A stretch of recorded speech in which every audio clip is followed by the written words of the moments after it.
우리 그런 기대를 가지고 예레미야 17장 1절부터 17절 말씀 오늘 첫 번째 시간이고 내일 한 번 더 보도록 하겠습니다. 오늘 말씀 제목은 유다의 죄와 전적 부패. 인간의 마음이 이렇게 전적으로 타락했다, 부패되어 있다. 그것처럼 유다의 죄가 그와 같다라는 오늘 말씀입니다. 10길 물속은 알아도 한 길 사람 속은 모르는 것. 이게 왜 그러냐면 알다가도 모를 것이 이 인간의 마음이고, 그리고 사실은 본인도 본인의 마음을 잘 모릅니다. 통제가 안 되고 얼마나 부패했고 썩어 있는지는 믿음의 길을 가다 보면 계속 확인합니다. 내가 하나님의 은혜로 좀 나아진 것 같았는데 어느 순간 바라보면 그 밑에 또 죄가 있고 교만이 있고 또 나를 향한 지독한 그 사랑, 자기애 이런 것들이 끊임없이 있고, 인정 욕구가 죽도록 떠나지 않고, 그리고 주님을 위해서, 교회를 위해서, 영혼들을 위해서, 복음을 위해서 한다고 했는데 나중에 보면 그 밑에 나의 인정 욕구, 나의 명예욕 이런 것들이 늘 도사리고 있는 것들을 바라보며 신앙의 길을 가다 보면 계속 확인하는 거죠. 주님 앞에서 거울이시잖아요. 거울 앞에서 나를 이렇게 비추면 항상 그 죄가 드러나요.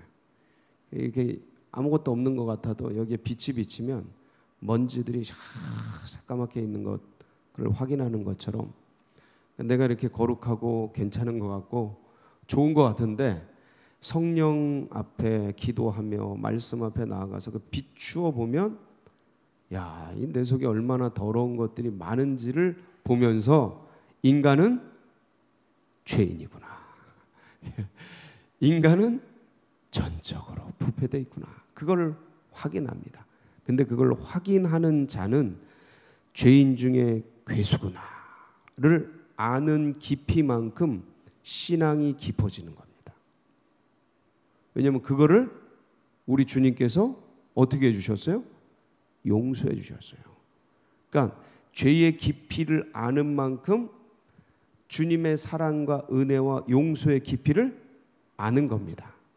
그래서 이 전적으로 부패된 인생의 모습을 아는 것 자체가 굉장히 감사한 일인데, 오늘은 이 유다가 하나님 앞에 죄를 지으면서 얼마나 인간이 죄인인지를 모른다는 거예요.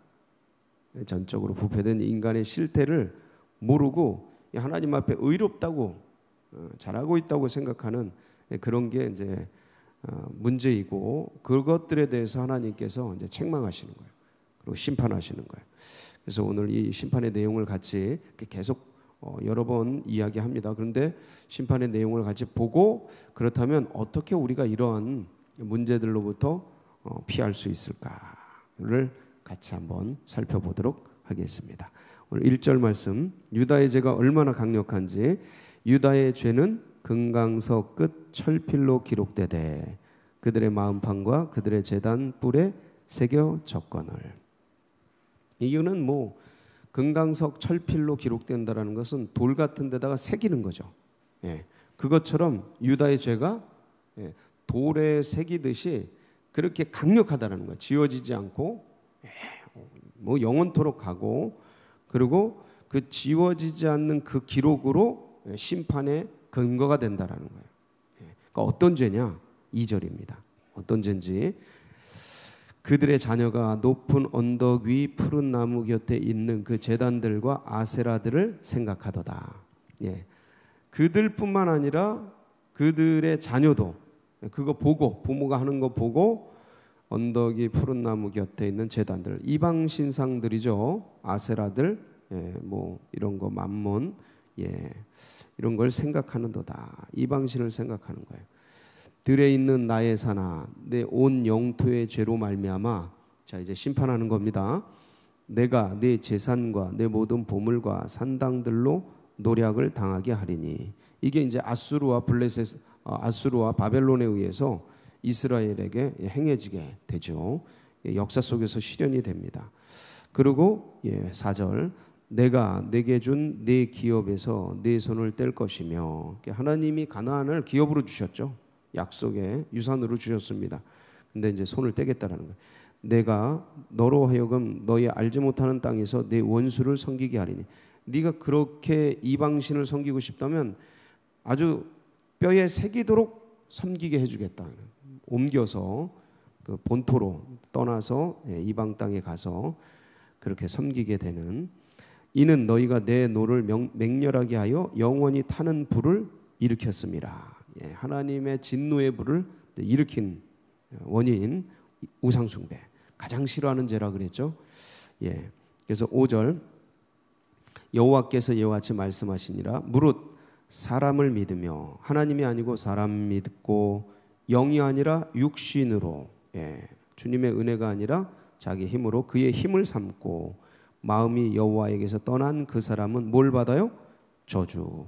그것 자체가 저주입니다. 그러니까 아이가 부모 떠나면 그게 저주인 것처럼 그게 저주거든요. 아이에겐. 그러니까 인간이 하나님을 떠나면 그게 죽는 거예요. 죄이고 저주예요. 그러니까 태양을 등지면 겨울이 오듯이, 제가 늘 얘기 드립니다. 어둠이 오고 겨울이 오듯이 주님을 떠나면 마음속이 공허해집니다. 이게 인간 상태예요. 다른 거는 채워지지 않아요. 옆에 있는 뭐 돈, 뭐 먹을 거 이런 것 가지고 다 쌓아놔도 공허해집니다. 안 채워져요. 이 땅의 것들은 장난감 같은 거거든요.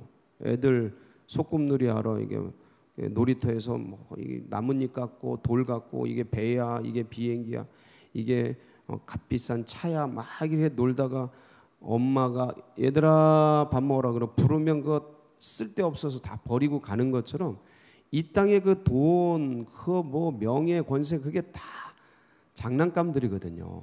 지금은 죽을 것 같이 찾고 있지만 그거 이제 죽음 앞에 나중에 이제 끝에 서면 저 헛된 걸 가지고 그거 쫓아왔구나. 그거 다 알게 되는 거거든요. 그러니까 죽어봐야 그걸 아나요? 다 알거든요. 왜냐면 진리 앞에서 그런 걸 딱 비춰보면 이거 사라지는 거네. 가상현실 같은 거네.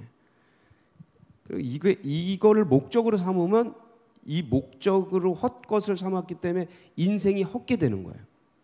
근데 영원한 진리를 위해 목적을 삼고 가면 이 헛게 될 것, 돈, 명예, 권세, 이 헛게 될 게 주를 위해 쓰여지는 거예요. 그러니까 의미가 생기는 거예요. 이 100년 사는 인생 헛거거든요. 이거. 하나님 없으면 이거 완전히 이거 뭡니까? 이거 살라고 태어났는데 죽으러 가는 거 아닙니까? 애써서 몸부림치면 살려고 하면 할수록 죽음이 가까우는 이 비극적 운명, 이걸 누가 감당합니까? 어떤 돈으로 감당이 돼요? 아무도 감당이 안 되고 무엇으로도 감당이 안 돼요. 어떤 인류도 어떤 인생도 이걸 감당한 사람이 없어요. 그러니까 이 비극적 현실 속에서 이 땅에 있는 모든 것, 지나가는 것, 사라질 것, 없어질 것, 아무것도 아닌 똥 같고 병 같은, 그래서 바울이 모든 것 그리스도 예수의 이 은혜 외에는 다 변같이 여기노라. 그렇게 말씀한 게 진짜 그렇거든요. 본질이 아닌데 본질로 착각하게 만드는 원수마귀 사단의 이 가치와 세계관에 꼬심을 당해서 인생을 거기에 헛된 피조물에 그걸 조물주처럼 섬기면서 종로로 타는 거예요. 그리고 나중엔 아무것도 없네? 공수래 공수고, 그리고 멸망으로 떨어지는 후에 이렇게 되는 건데, 이게 아니고 진리를 위해 영원한 분을 위해 살면, 그분을 목적으로 하면 이 아무것도 아닌 인생이, 100년 사는 인생이, 그리고 이 장난감 같고 돌 같고 나뭇잎 같은 명예권세 부귀영화가 그분을 위해 쓰여지니까 의미가 생기는 거죠. 요거예요. 요거 핵심이 요 가치관에 전도된 이 세계. 근데 그것을 예수께서 바로 잡아주시는 거죠. 열어주시고. 그 얼마나 감사해요. 그분이 오심이. 이 사순절에 우리가 뭘 이 묵상하면서 또다시 행복을 누려야 하겠습니까? 너무 감사하죠. 이거 생각하면, 그러니까 이거 생각하면서 바울은 일평생 다메섹 도상에서 나를 만나 주신 그분, 예수, 이 천재가 그냥 세상적으로도 천재였거든요. 가말리엘 문화, 지금으로 말하면 하버드, 거기에 최고의 수재, 앞이 창창하게 이 세상적으로도 보장된 그 사람. 그런데 예수 그리스도를 만나고 이 땅의 것 아무것도 아닌 것을 깨닫고 진리를 알고 이 세속에 있는 것들을 다 버리고 그분 위에 평생을 살면서 모든 사람들이 존경하고 12사도보다 훨씬 파워풀한 위대한 역사를 쓴 분 아닙니까? 수많은 제자들, 수많은 목회자들이 신처럼 추종했던, 예수처럼 추종했던 바울이에요. 그런데 다 배설물로 여기고 늘 다메섹 도상에서 나를 만나주시고 내 죄를 씻어주신 예수님, 그분만 간증하다 가요. 그분의 그 복음만을 증거하다 간다고.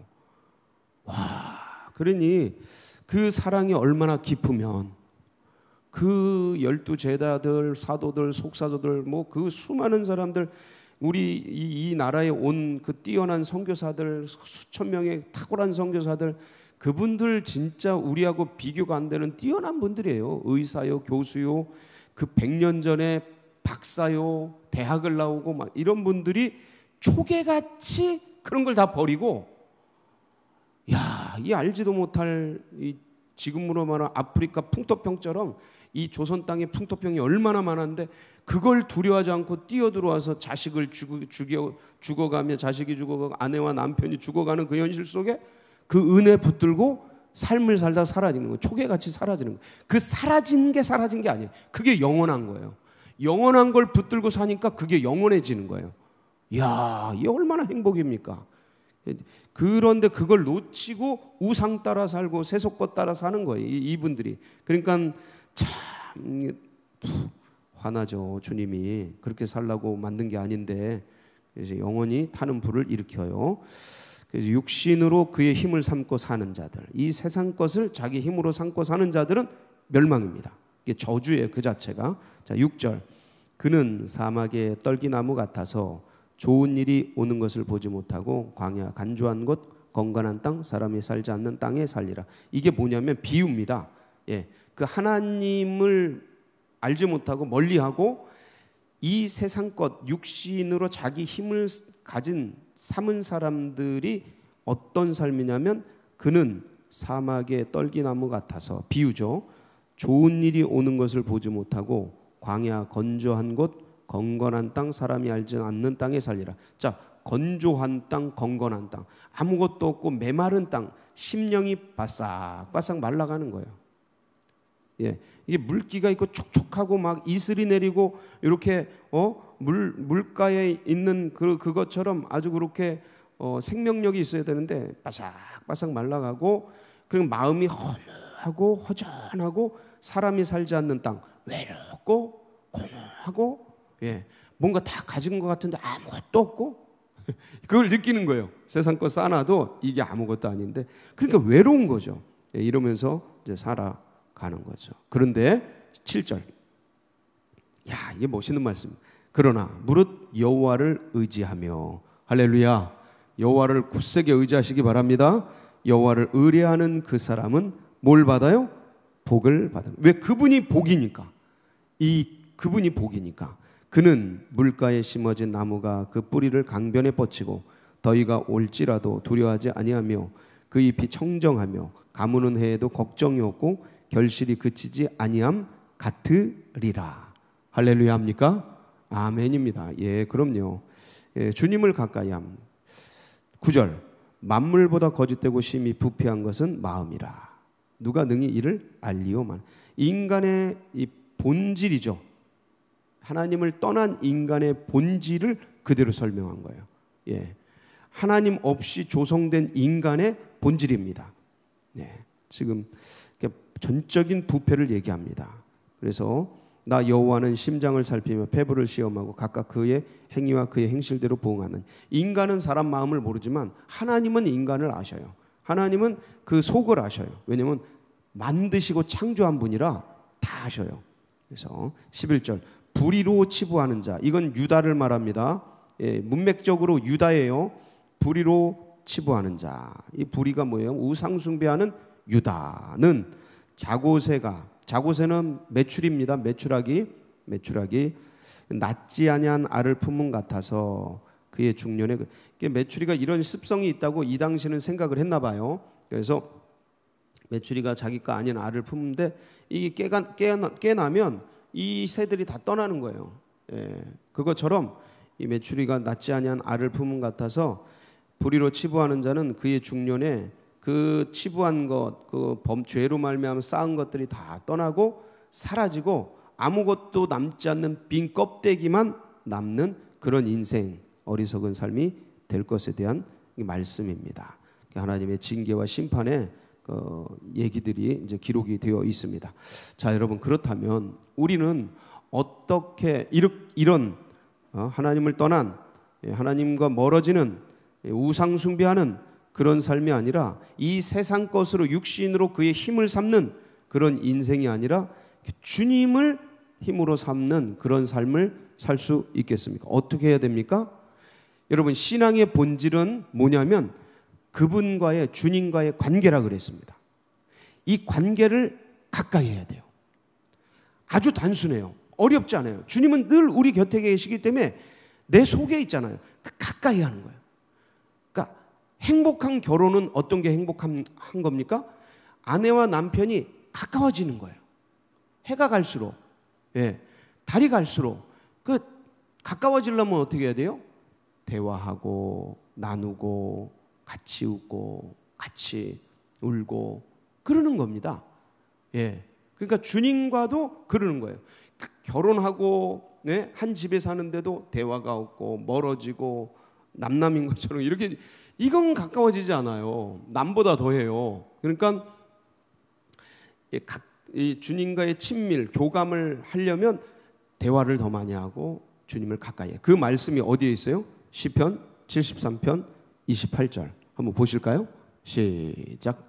하나님께 가까이함이 내게 복이라. 내가 주 여호와를 나의 피난처로 삼아 주의 모든 행적을 전파하리이다. 그러니까 주님을 가까이 하는 이 관계, 영적으로 관계를 가까이 한다는 게 뭐냐? 예수 그리스도의 그 은혜를 자꾸 생각하면서 그분을 좋아하는 거예요. 그분을 사랑하는 거예요. 그분을 경외하는 거예요. 그 주님이 나를 위해 십자가에서 행해 주신 그 일들이 자꾸 내 영혼으로 느껴지는 거예요. 느껴지는 거. 그게 대화예요. 주님 영과 영과 호흡, 대화. 그래서 주님이 뭐라 그러냐면 나를 사랑하는 자들이 나의 사랑을 입는다. 나를 가까이 하는 자들이 나를 찾는 자들을 나를 만난다. 이 얘기를 하시죠. 잠언서 8장 17절 시작. 나를 사랑하는 자들이 나의 사랑을 입으며 나를 간절히 찾는 자가 나를 만날 것이니라. 할렐루야. 주님을 가까이 하고 주님을 사랑하고, 그리고 야고보서 4장 8절도 같은 말씀인데 신약이나 구약이나 똑같아요. 시작. 하나님을 가까이 하라. 그리하면 너희를 가까이 하시리라. 죄인들아 손을 깨끗이 하라. 두 마음을 품은 자들아 마음을 성결하게 하라. 그러니까 주님을 가까이 하면 주님이 가까워지고, 이게 주님이 우리를 멀리하는 법이 없습니다. 항상 우리가 주님을 멀리해요. 그러니까 주님은 우리 곁에 있고 우리 속에 있으니까 그 뒷방 어르신 뒷방에 놓고 잊어버리는 세대처럼 주님을 잊어버리고 가까이 두고도 속에다 두고도 잊어버리는 그런 사람이 아니라 매일 같이 돌아보고 어르신 이렇게 대화하고, 어른들이 외롭지 않도록 대화하고 하는 것처럼 주님과 아침마다 이렇게 새벽에 나와서 같이 대화하고, 주님 감사해요. 일어나게 해주셔서 생각이 돌아오게 해주셔서, 이 먹을 수 있어서 걸을 수 있어서 눈이 깜빡일 수 있어서 물이 넘어가게 해주셔서, 그냥 하나 생각하면서 그냥 호흡하는 거, 생각할 수 있고 이렇게 사는 거 감사하고, 이걸 주님과 가까이 하면서 이걸 감사로 여기고 행복으로 여기면 주님이 더 가까워지는 거예요. 날이 갈수록 더 가까워지는 거예요. 겉사람은 후패하나 속사람은 날로 달로 더 깊어지고 더 은혜로워지고. 사무엘상 2장 30절 주님을 존경하고 경외하는 자들 시작. 그러므로 이스라엘의 하나님 나 여호와가 말하노라. 내가 전에 내 집과 내 조상의 집이 내 앞에 영원히 행하리라 하였으나 이제 나 여호와가 말하노니 결단코 그렇게 하지 아니하리라. 나를 존중히 여기는 자를 내가 존중히 여기고 나를 멸시하는 자를 내가 경멸하리라. 나를 존중히 여기는 자를 내가 존중히. 저게 뭐냐면 나를 사랑하는 자를 내가 사랑하고 나를 귀히 여기는 자를 내가 귀히 여기고, 이게 뭐냐면 내가 한 대로 받는 거예요. 자업자득이라 그러죠. 내가 주님을 사랑하면 주님이 사랑을 나한테 주셔요. 할렐루야. 주님을 가까이 하면 주님이 나에게 가까워져요. 이게 은혜입니다. 이게 비밀이에요. 그래서 계속 그분과 교제하고 교감하세요. 힘드세요? 주님 바라보고 주님 생각하세요. 그러면 힘든 게 사라집니다. 진짜입니다. 예, 놀라운 은혜예요. 예, 괴로우세요? 주님 바라보세요. 그러면 나보다 나를 위해 더 괴로운 일을 당하신 그분이 생각나면서 괜히 위로가 돼요. 그래서 십자가는 끝까지 우리의 힘이 됩니다. 여러분, 오늘도 주님을 가까이 하며 힘을 얻는 복된 하루 되시길 축복합니다. 같이 기도하시겠습니다. 예, 그런 주님을 묵상하는 사순절, 오늘 18일째입니다.